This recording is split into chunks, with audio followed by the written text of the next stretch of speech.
Hello dear students, good morning, good evening all of you. TDS की class में एक बार फिर से आपका हार्दिक स्वागत है। टीडीएस की आज की क्लास में हम बात करने वाले हैं TDS on payment on transfer of certain immovable property other than agriculture land. मतलब सर कि अगर आप कोई भी प्रॉपर्टी परचेज कर रहे हैं, आपके उसके अगेंस्ट में अगर आप कुछ भी पेमेंट कर रहे हैं तो उस पर भी अब आपको टीडीएस डिडक्ट करना होगा। अब सर इनकम टैक्स एक्ट 25 के अंदर, इनकम टैक्स एक्ट 2025 के अंदर सेक्शन को हम जो रीड करते हैं वो आपको पता ही है। सेक्शन 393 सब सेक्शन 1 कहता है कि अदर देन सैलरी अगर आप किसी भी पर्सन का टीडीएस डिडक्ट कर रहे हो तो वो आपका आएगी सेक्शन 393 सब सेक्शन 1 के अंदर। अब उसमें उसको टेबल वाइज डिवाइड किया हुआ है, तो आज हम बात कर रहे हैं टेबल नंबर 3 की। टेबल नंबर 1 बात कर रहा था सर टीडीएस ऑन कमीशन की, टेबल नंबर 2 बात कर रहा था टीडीएस ऑन रेंट की, और टेबल नंबर 3 बात करेगा TDS on payment of certain movable property जब आप किसी को ट्रांसफर करते हो। अब उसके अंदर आपको आइटम नंबर बोलो या सीरियल नंबर बोलो, आपको यहां पर 3 सीरियल नंबर मिलेंगे और तीनों के अंदर जो बात लिखी है वो अलग अलग तरीके से लिखी हुई है।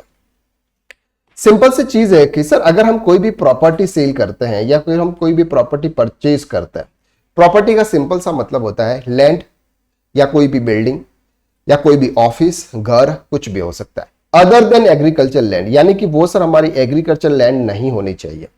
अगर एग्रीकल्चर लैंड है तो यहां पर आपका ये टीडीएस का जो रूल्स है ये एप्लीकेबल नहीं होगा।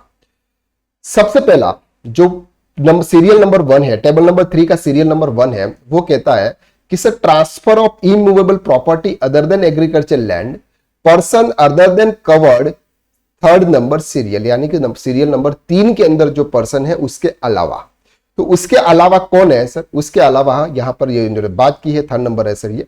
इसके अलावा उन्होंने बात की है कि sir any sum being in the nature of compensation और the enhance compensation consideration enhance consideration amount of compulsory acquisition, यानी कि सर अगर कोई भी गवर्नमेंट के द्वारा कोई कंपल्सरी एक्विजिशन हुआ है, ऐसे पर्सन एनी पर्सन है उनके लिए थ्रेशोल्ड लिमिट सर 5 लाख है और 10% के हिसाब से टीडीएस डिडक्ट होगा।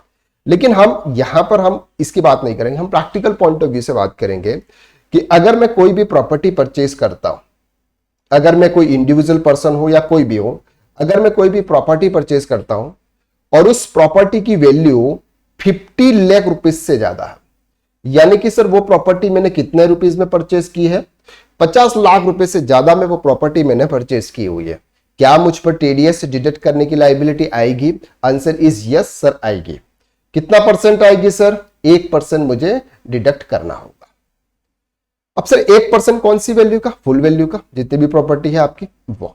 अब यहां पर सर वो बात कर रहे हैं कि consideration for transfer of immovable property और stamp duty value such property whichever is higher.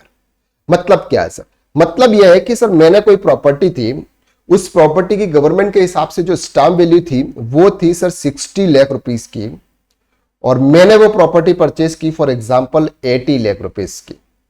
तो मेरे लिए कॉस्ट क्या होगी सर? 60 लाख होगी जिस पर मुझे टीडीएस डिडक्ट करना है, या फिर 80 लाख होगी? तो यहां पर वैल्यू आएगी सर आपकी 80 लाख, यानी कि विच एवर इज हायर। अब ये बात कर रहा है सर नोट नंबर 3 में। नोट नंबर 3 क्या कहता है इसको भी थोड़ा सा हम डिटेल में समझने की कोशिश करते हैं कि ये नोट नंबर 3 से क्या कह रहा है, उसको हमको ध्यान से समझना है। देखो नोट नंबर 3 नोट नंबर 1 के अकॉर्डिंग इमूवेबल प्रॉपर्टी के transfer 50 lakh rupees threshold limit check करते वक्त टोटल कंसिडरेशन को एग्रीगेट बेसिस पर लिया जाता है, यानी कि एक से ज्यादा अगर बायर या सेलर है तो सबके द्वारा पे की गई पेएबल अमाउंट जो जोड़कर देखा जाए क्रॉस लिमिट हो रही है फिर नहीं हो रही है।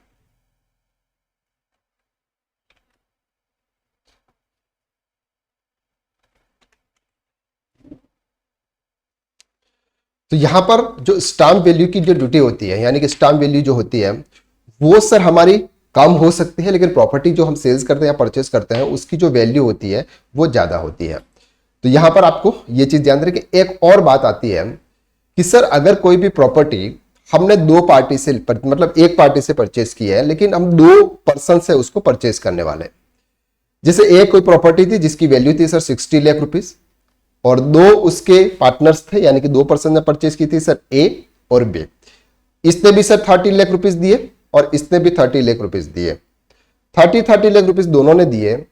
तो क्या उनको टीडीएस डिडक्ट करने की लायबिलिटी आएगी? आंसर इज यस, यहां पर एग्रीगेट वैल्यू देखी जाती है सर 30-30, यानी कि प्रॉपर्टी की टोटल वैल्यू आपको कितनी मिल रही है 60 लाख रुपीस, और 60 लाख रुपीस आपकी 50 लाख रुपीस से क्रॉस कर जाती है, तो यहां पर आपको टीडीएस डिडक्ट करना है।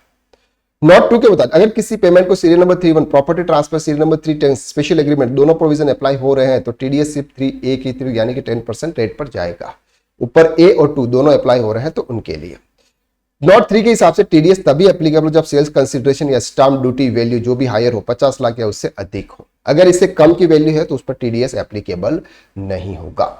तो अब सर इसके लिए टीडीएस का कौन सा फॉर्म फिल होगा, यह सब कुछ हम आने वाले लेक्चर के अंदर डिटेल में कवर करने वाले हैं। तो आज के लेक्चर के लिए बस इतना, नेक्स्ट लेक्चर में फिर मुलाकात करते हैं, तब तक के लिए थैंक यू सो मच।